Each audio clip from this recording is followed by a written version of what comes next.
Assalamualaikum warahmatullahi wabarakatuh. Perkenalkan, nama saya Bayu Mustiko dengan NPM terakhir 058. Di sini saya akan memaparkan penelitian saya yang berjudul Pengaruh Literasi Keuangan, Gaya Hidup, dan Kontrol Diri terhadap Perilaku Pengelolaan Keuangan Mahasiswa Akuntansi. Jadi tujuan penelitian saya ini yaitu berfokus pada analisis seberapa jauh ketiga faktor tersebut itu mempengaruhi perilaku mahasiswa dalam mengelola keuangannya, agar lebih bijak, terencana, dan sesuai dengan kemampuan finansialnya.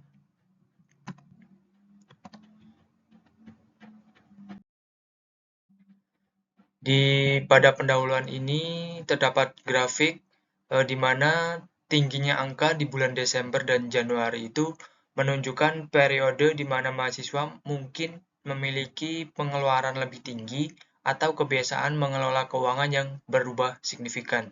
Bisa jadi karena faktor gaya hidup, misalnya libur akhir tahun, kurangnya kontrol diri, atau tingkat literasi keuangan yang belum optimal.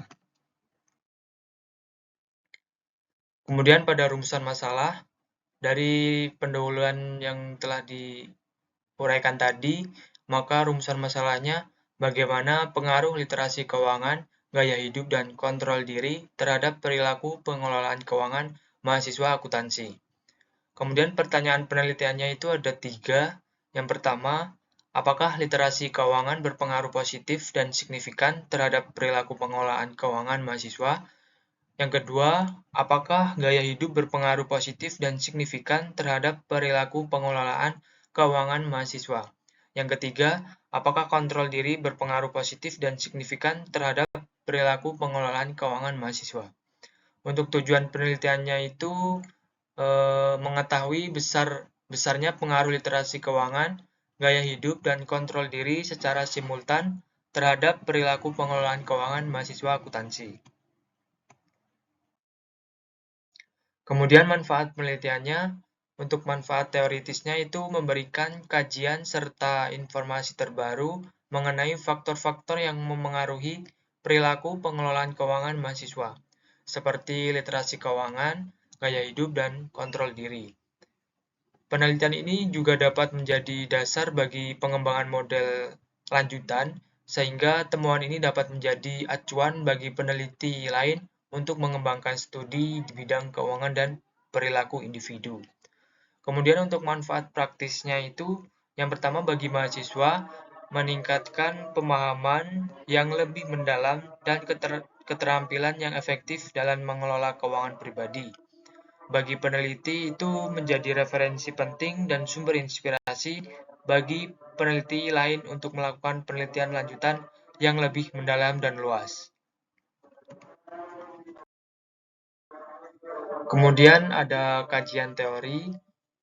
Penelitian ini itu menggunakan teori off-plan behavior, yaitu memperlihatkan hubungan dari perilaku-perilaku yang dimunculkan oleh individu untuk menggapai sesuatu.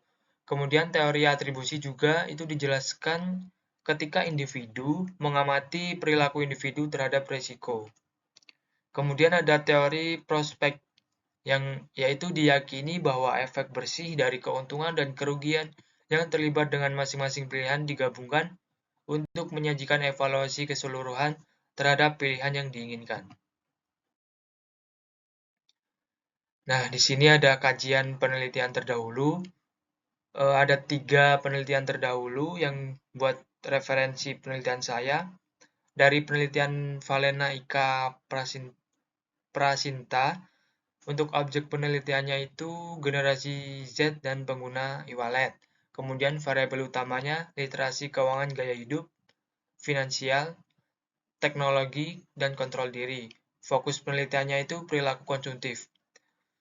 Jadi perbedaan dari ketiga penelitian ini, perbedaan penelitian saya dengan ketiga ini yaitu dari objek penelitiannya, saya menggunakan objek mahasiswa akuntansi, dan variabel utamanya saya menggunakan literasi keuangan, gaya hidup, dan kontrol diri. Untuk fokus penelitiannya pada perilaku pengelolaan keuangan.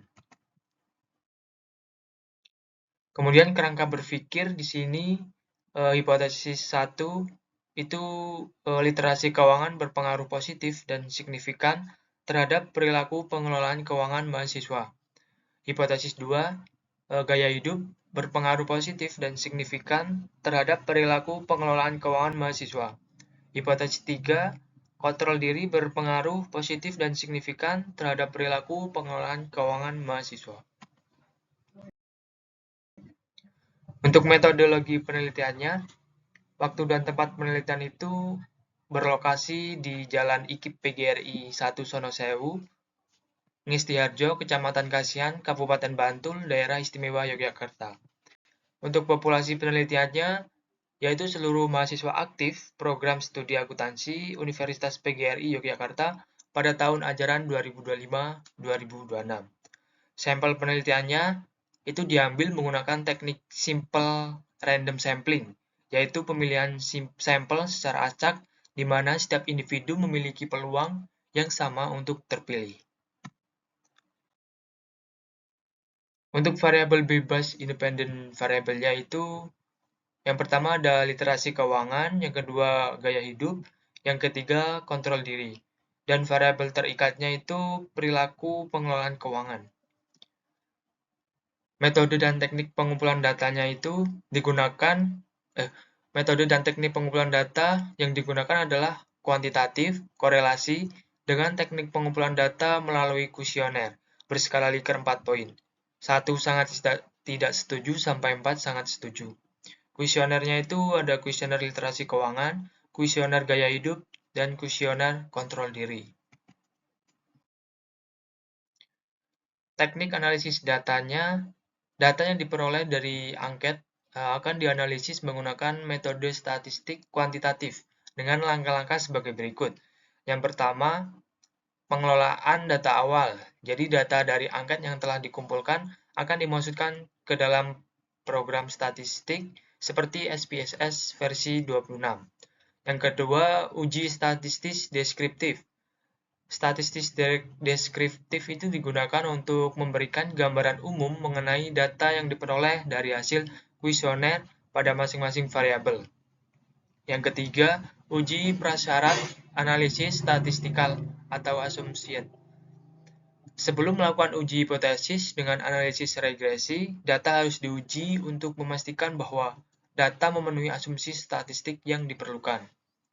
Yang keempat ada uji hipotesis. Uji hipotesis ini ada beberapa. Yang pertama ada korelasi, uji regresi, persamaan regresi, uji hipotesis atau uji signifikan, dan koefisien determinasi. Mungkin sekian pemaparan hasil penelitian saya.